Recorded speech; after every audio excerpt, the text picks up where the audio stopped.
आप सभी को नमस्कार। आज मैं आप सभी के समक्ष महाशिवरात्रि की एक कथा लेकर आई हूँ, तो श्रवण करते हैं इस कथा को।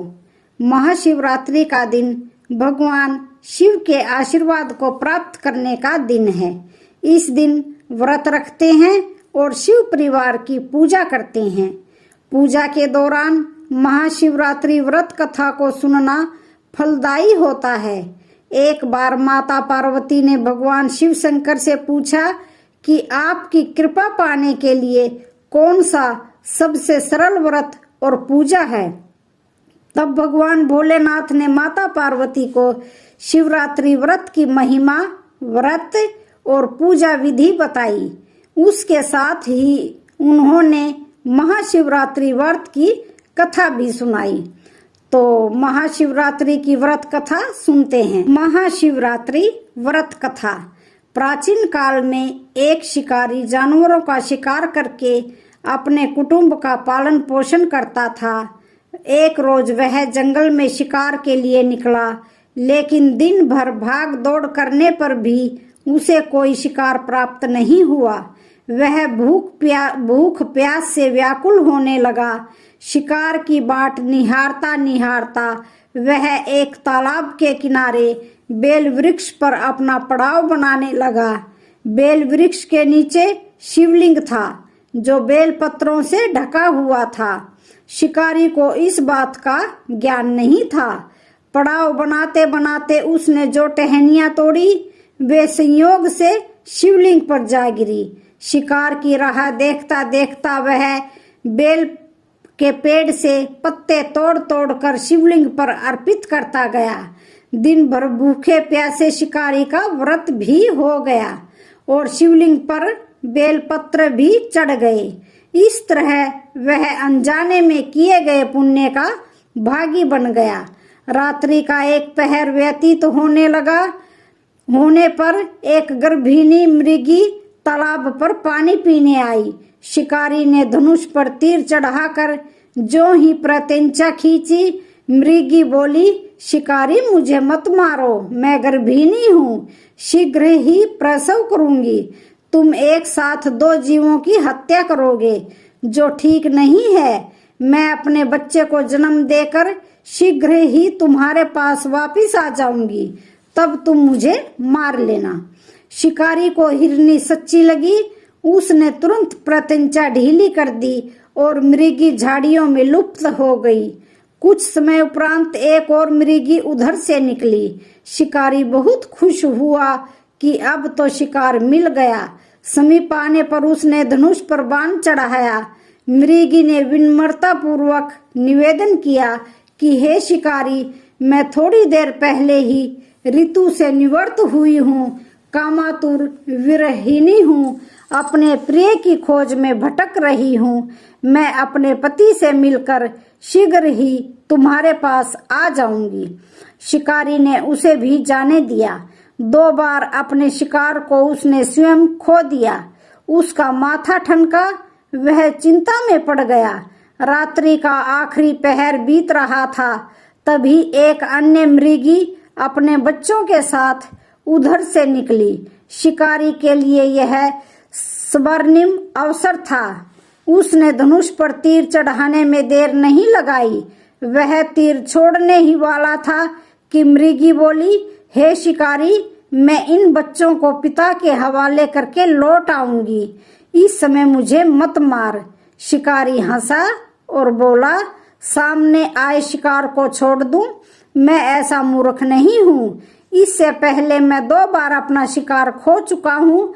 मेरे बच्चे भूख प्यास से तड़प रहे हैं।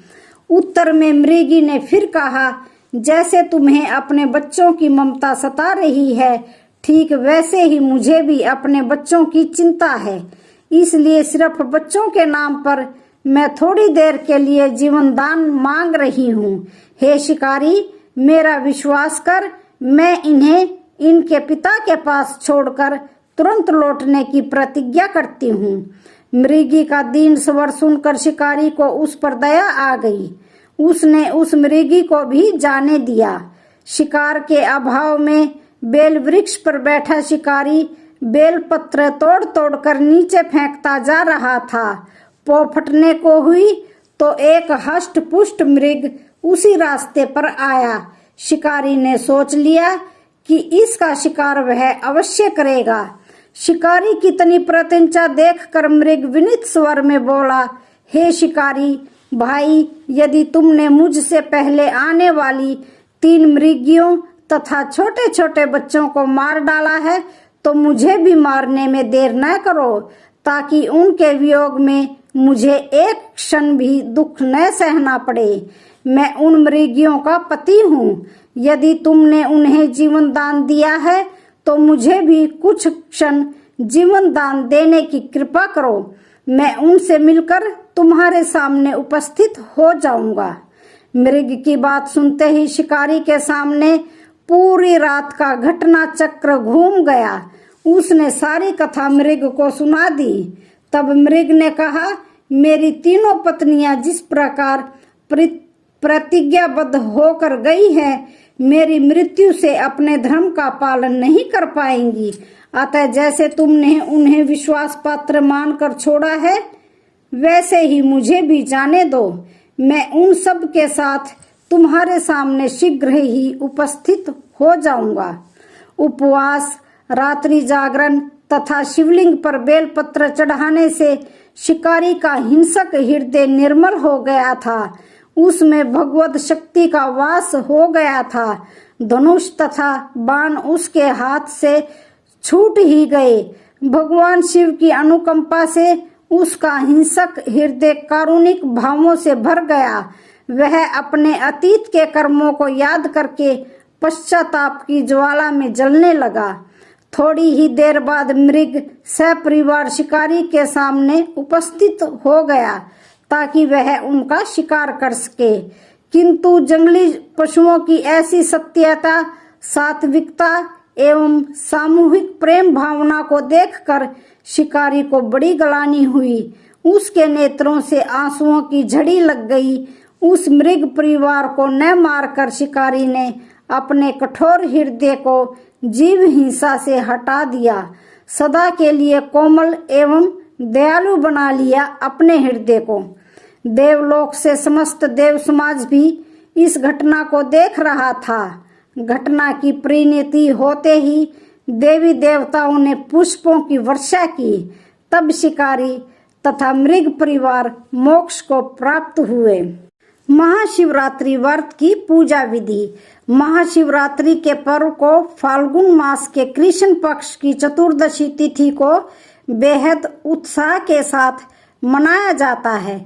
इस विशेष अवसर पर विधि पूर्वक भगवान शिव और मां पार्वती की पूजा और व्रत करने से साधक को शुभ फल की प्राप्ति होती है। तो आइए जानते हैं महाशिवरात्रि पूजा विधि के बारे में। महाशिवरात्रि के दिन ब्रह्म मुहूर्त में उठें और दिन की शुरुआत ईश्वर के ध्यान से करें। इसके बाद स्नान कर साफ सफेद वस्त्र धारण करें। इस दिन काले रंग के कपड़े पहनने से बचें। अब सूर्य देव को जल अर्पित करें। इसके बाद भगवान शिव और माता पार्वती की प्रतिमा स्थापित करें। अब शिवलिंग का जल, दूध और गंगा जल से अभिषेक करें। शिवलिंग पर फूल, बेलपत्र और बेर आदि चीजें अर्पित करें। घी का दीपक जलाएं और आरती करें। साथ ही शिव चालीसा का पाठ करें। भगवान शिव को विशेष चीजों का भोग लगाएं और लोगों में प्रसाद का वितरण करें। महाशिवरात्रि सबसे सम्मानित भारतीय त्योहारों में से एक भगवान शिव के सम्मान में हिंदुओं द्वारा बड़ी भक्ति और धार्मिक उत्साह के साथ मनाया जाता है। महाशिवरात्रि के अवसर पर भक्त एक दिन का उपवास रखते हैं और मंदिरों और अपने घरों में बड़े उत्साह के साथ भगवान शिव की पूजा करते हैं। यह भी माना जाता है कि जो कोई भी इस दिन भगवान शिव की पूजा करता है उसे मोक्ष की प्राप्ति होती है और वह इस दिन का व्रत करने से पूरे वर्ष की कठोर पूजा का फल मिलता है।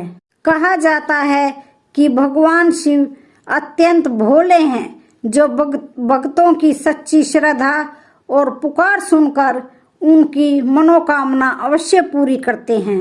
महाशिवरात्रि की पूजा से लाभ।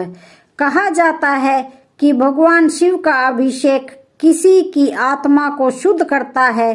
प्रसाद चढ़ाने से व्यक्ति को दीर्घ और संतोषजनक जीवन प्राप्त होता है। दीपक जलाने से, शिवलिंग पर दूध चढ़ाने से संतान की प्राप्ति होती है। भगवान शिव को दही से स्नान कराने के बाद वाहन खरीद सकते हैं। भगवान शिव को शहद, घी और गन्ना अर्पित करने से धन की प्राप्ति होती है। गंगा नदी के पवित्र जल से भगवान शिव को स्नान कराने से मोक्ष की प्राप्ति होती है। यहाँ भगवान शिव के पुत्र गणेश अपने पिता की महिमा और महाशिवरात्रि पर उनकी पूजा करने के महत्व के बारे में बताते हैं। तो आज की वीडियो का यहीं पर समापन होता है। वीडियो अच्छी लगे तो चैनल को लाइक, शेयर, सब्सक्राइब जरूर करें। धन्यवाद।